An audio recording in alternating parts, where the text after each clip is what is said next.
Okay, let's just try to unpack this. If you are trying to make any sense of the absolute, well, the turmoil that is AFT Season 11 right now, you are in the exact right place. I mean, that's the word for it, turmoil. You're only 4 rounds in, but the ladder is just in this unbelievable state of flux. The top is tightening up, the bottom is completely collapsing, and the whole competition, it feels like it's holding its breath for this Wednesday. That's absolutely right. I mean, the dust has now settled after the round 4 results from Saturday, December 13th. And those results, they didn't just move teams around. They fundamentally reshaped the narrative of the season. Right. So our deep dive today, it's built entirely from the source material covering those outcomes and, of course, the explosive predictions for round 5. And our mission for you is crystal clear. We need to cut through all the noise, synthesize exactly which teams are, legitimate contenders And who isn't? and who isn't, and identify who is staring down a full-blown crisis and highlight where those power shifts are hitting the hardest. This is really the shortcut to understanding the stakes. Yeah, the focus has to be on finding the so what behind all these score lines. We're trying to maximize those aha moments about the league structure right now. We have to look past just the final score and analyze the how.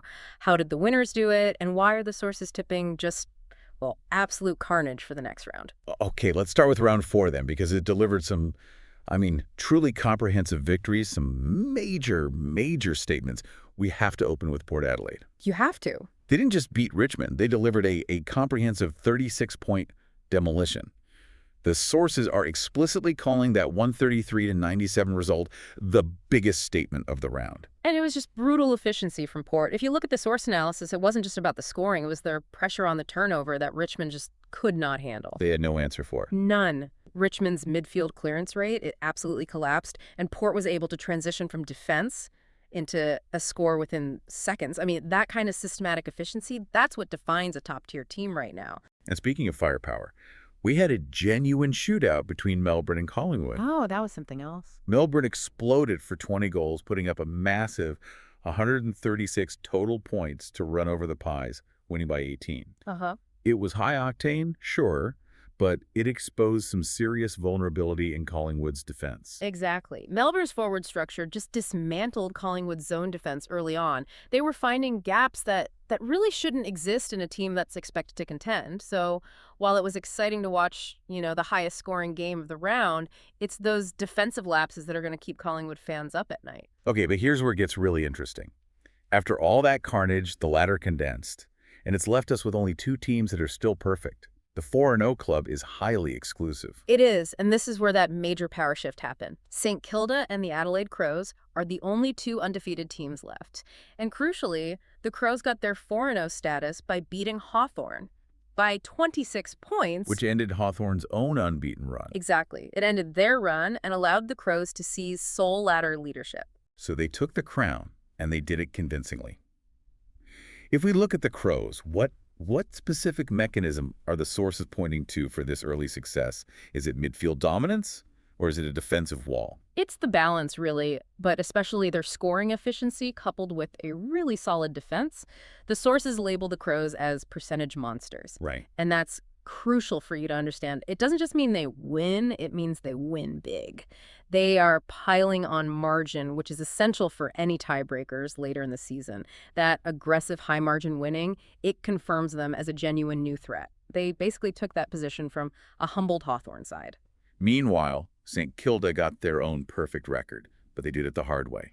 They held off a fast-finishing North Melbourne in a tighter game, winning by just 10 points. 4-0 is 4-0, sure, but that difference in dominance is, well, it's key to how we view them. It absolutely is. And on the flip side of those winning streaks, we should acknowledge the smaller victories. Yeah, good point. The Sydney Swans, they finally got their first win. They escaped that 0-4 start by beating the Western Bulldogs. That's a huge psychological boost for them. And the Gold Coast Suns are quietly making their own statement. They won another thriller, this time beating Carlton by only 5 points. The Suns are now 3-1, and that consistency, it means they're moving from a surprise package to being, firmly in the contender conversation. They're winning those tough, tight games they used to lose. That's the difference. Now, all this euphoria of the 4-0 club is built on the ruins of others.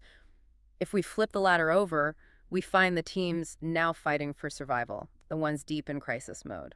Yeah, the bottom of the ladder is becoming a really brutal place to be. We have one sole member of the 0-4 club right now, and that's Essendon. That's correct. After losing to the reigning premiers, the West Coast Eagles, by 24 points, the source material describes Essendon as being in full crisis mode. I mean, full crisis mode. That's strong language. It is.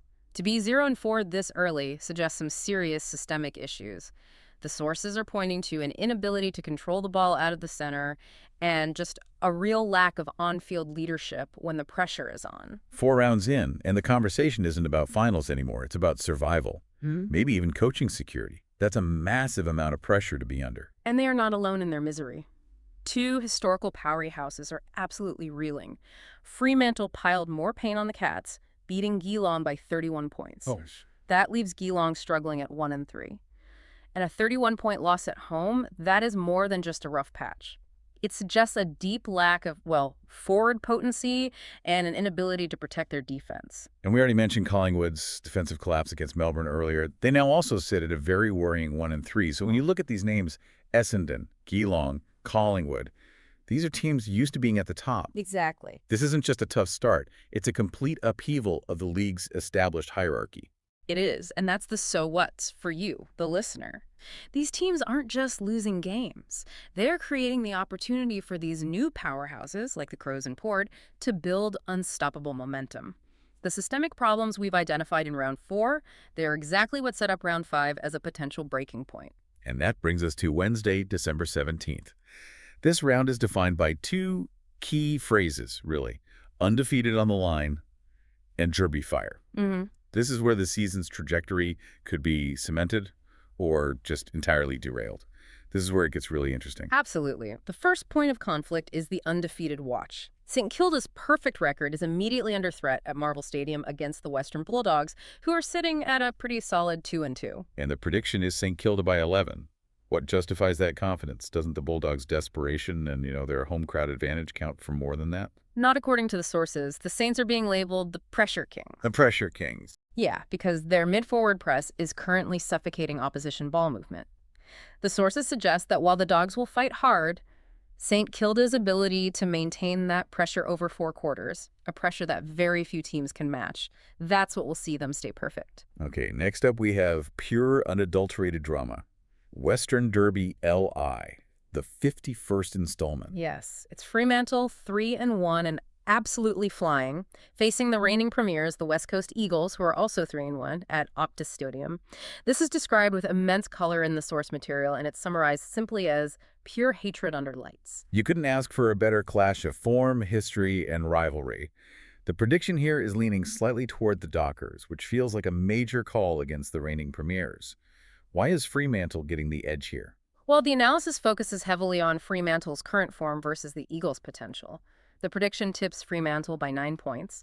The sources argue the Dockers are the real deal this season, not just pretenders, and that Optus Stadium is now their impenetrable home fortress. The Eagles just haven't quite clicked into that champion gear yet, and Fremantle's momentum is simply too strong to overcome in the intensity of a derby. Okay, let's talk about the absolute game of the round, though. Yeah. This is the ultimate narrative clash.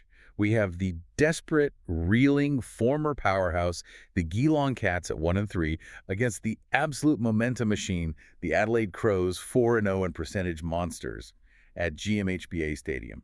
And if we connect this to the bigger picture of the season, this match represents a definitive statement about the league's new power structure. Geelong is desperate at home, needing a win to avoid falling to 1-4. But the Crows, they're identified as the new powerhouse, and they travel well. The prediction is Adelaide Crows by 19 points. Wait, 19 points at Cardinia Park? That's Geelong's fortress. Doesn't their history and sheer hunger for a win count for more than that? Isn't that tip a bit too dismissive of the power of desperation? It's a challenge to conventional wisdom, I agree. But the sources are being ruthlessly focused on current performance. The Crows are playing ruthless football, which we see in their high margins.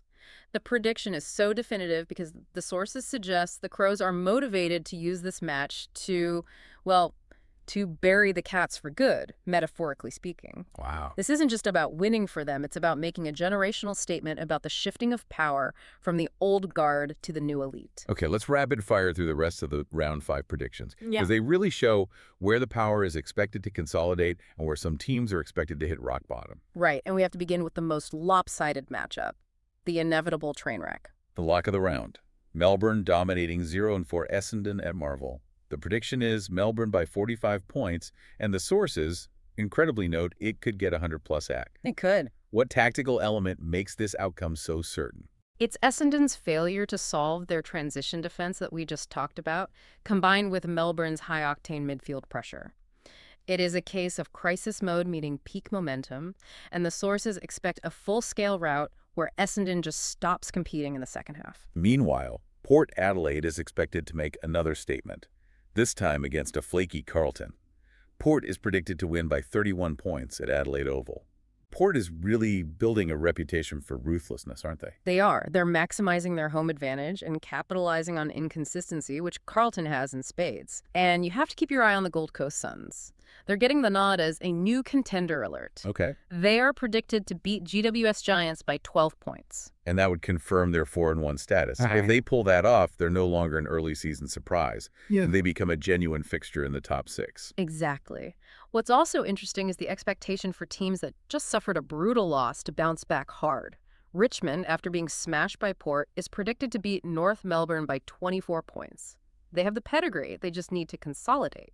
And likewise, Hawthorn, after being humbled by the Crows and losing their undefeated status, they're expected to rebound against Sydney.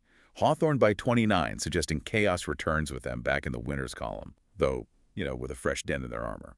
And finally, the Brisbane Lions, who are at 2-2, are predicted to win by 27 over the spiraling Collingwood Pies.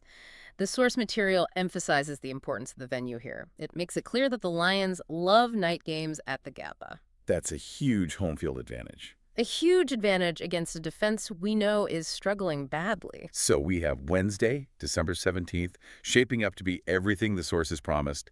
Absolute carnage. We've got the fate of the undefeated St Kilda hanging in the balance, the raw intensity of the Western Derby fought with pure hatred. And that crisis meeting. And the Essendon crisis meeting set to be broadcast live at Marvel. It really is the turning point where contenders can solidify their positions and the pretenders just fade away.